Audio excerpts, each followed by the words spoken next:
25-26 जून की मध्य रात्रि 1975 को तत्कालीन प्रधानमंत्री इंदिरा गांधी द्वारा लगाए गए घोषित आपातकाल के आज 50 वर्ष पूर्ण होने के बाद भारतीय जनता पार्टी जहां इस दिन को काले दिवस के रूप में मना रही है, तो उसी पर खास बातचीत के लिए मेरे साथ लोकतंत्र सेनानी शीतल प्रसाद जी मौजूद हैं। उनसे बात करते हैं कि उस दौरान क्या क्या हुआ था और जो आपातकाल था उसमें किस तरीके की इन लोगों को प्रताड़ना दी गई थी। आप आपातकाल के दौरान उस समय लोकतंत्र सेनानी रहे हैं, क्या रहा उस दौरान? देखिए, आपातकाल को जो है उसकी नींव 12 जून 1975 को रखी गई थी, जब इंदिरा जी को चुनाव के अयोग्य घोषित कर दिया। उसमें 20 जून 1975 को जयप्रकाश नारायण ने दिल्ली में एक बहुत बड़ी सभा का आयोजन किया, जिसमें इंदिरा जी ने अपनी डिक्टेटरशिप दिखाते हुए बिहार से, पटना से दिल्ली आने वाले सभी फ्लाइटों जो हैं वो रद्द कर दी। तो जयप्रकाश नारायण जो हैं वो दिल्ली नहीं आ सके और वो सभा स्थगित हो गई। उन्होंने फिर ट्रेन से चलने का निश्चय किया और 25 जून को उन्होंने दिल्ली में एक सभा की, जिसमें सभी देश के विपक्ष के नेता उसमें शामिल हुए। अटल बिहारी वाजपेयी, नानाजी देशमुख, लाल कृष्ण आडवाणी, और उन्होंने उसमें दिनकर की कविता का नारा दिया, गद्दी खाली करो जनता आती है। उससे इंदिरा जी इतनी घबरा गईं कि उन्होंने 26 जून की रात्रि 12 बजे बगैर किसी मंत्रिमंडल के उसके रात को 12 बजे फरुखुद्दीन अली अहमद राष्ट्रपति से सिग्नेचर कराकर आपातकाल की घोषणा कर दी, जबकि मंत्रिमंडल सहयोगियों से सिग्नेचर कराए गए सुबह दिन निकलने के बाद। आपातकाल लगाने के बाद इन्होंने जब ही उसी दिन रात को लगभग सभी नेताओं को उठा लिया। जब 26 तारीख की सुबह हमको पता चला तो हम भी हटबच के रहे, लेकिन 3-4 दिन देखा तो स्थिति सामान्य थी। हम सामान्य रूप से रहने लगे। लेकिन नवंबर के शुरुआत में बीजेपी और आरएसएस को इस बात का आभास होता है कि भाई अगर ऐसा ही रहा तो ये हमारे नेता तो सारे जेल में रह जाएंगे। इन्होंने एक गुप्त मंत्रणा की और उन्होंने नवंबर में सत्याग्रह के वो कर दिए, जिसके लिए ये जो हैं जगह जगह जाने लगे।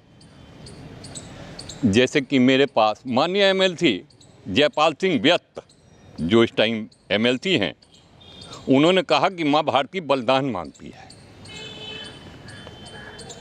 तो हमने उनसे जवाब दिया, बोलिए क्या बलिदान मांगती है? हम तो संघ के सिपाही थे, जान कुर्बान करने के लिए अटल रहते थे। उन्होंने कहा, भाई अगर हमें इन नेताओं को आप जेल से बाहर निकालना है तो हमें सत्याग्रह करने पड़ेंगे। हमने नवंबर से पहले हफ्ते में सभी जगह से सत्याग्रह शुरू हो गए, जिसमें मैं सत्याग्रह करने वाला दूसरा जत्था था ज़िले में। पहला जत्था जो प्रदेश में मंत्री रहे हैं महावीर सिंह, उन्होंने किया था, दूसरा मैंने किया था, तो हम तो बच गए। लेकिन बाद वाले जत्थों के साथ धामपुर थाने के अंदर कितने अत्याचार हुए कि उनके मुंह पर पेशाब फेंके गए, बर्फ़ की सिल्लियों पे लिटाए गए, पीटा गया, जितने अत्याचार कर सकते थे उतने अत्याचार की। उसके बाद जो जहाँ तहाँ से हमें समाचार मिल रहे थे वो इतने भयावह थे कि कोई हद नहीं थी। जेल चले गए सत्याग्रह करने के बाद। उस टाइम के सत्याग्रह करने का मतलब था कि ये कहते हैं कि छत्राणियों ने जौहर किया था आग में अपनी इज्जत बचाने के लिए, लेकिन हमने सत्याग्रह की आग में अपने आप को झोंक दिया था इन नेताओं को बचाने के लिए। हमारा बलिदान भी कभी इन छत्राणियों से, राजस्थान की छत्राणियों ने जो अपनी इज्जत के लिए जौहर करके अपनी जान दी थी, उससे कम नहीं था। लेकिन अफसोस है कि और सरकारें तो नहीं सुनती, लेकिन अपनी सरकार अपनी नहीं सुनती। जैसे कि बहुत शिकायतें हैं अपनी सरकार से, हमें वो सम्मान नहीं मिलता जिसके हम हकदार हैं।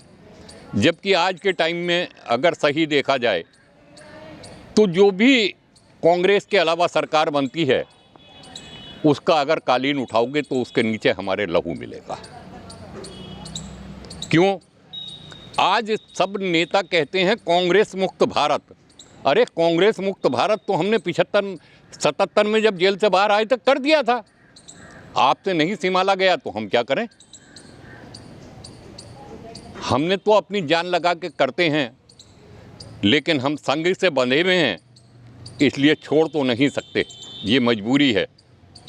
लेकिन सरकार का व्यवहार किसी भी लोकतंत्र सेनानी से अगर जानकारी की जाए तो वो उचित नहीं होगा। तो आपने सुना लोकतंत्र सेनानी शीतल प्रसाद जी को, उन्होंने जो आपातकाल उस समय लगा था उसकी पूरी जो घटनाक्रम था उसके बारे में बताया, और ये बताया कि आपातकाल के दौरान कि किस तरीके की उन लोगों को प्रताड़ना झेलनी पड़ी थी। विपिन वर्मा, TV9 भारतवर्ष, अमरोहा।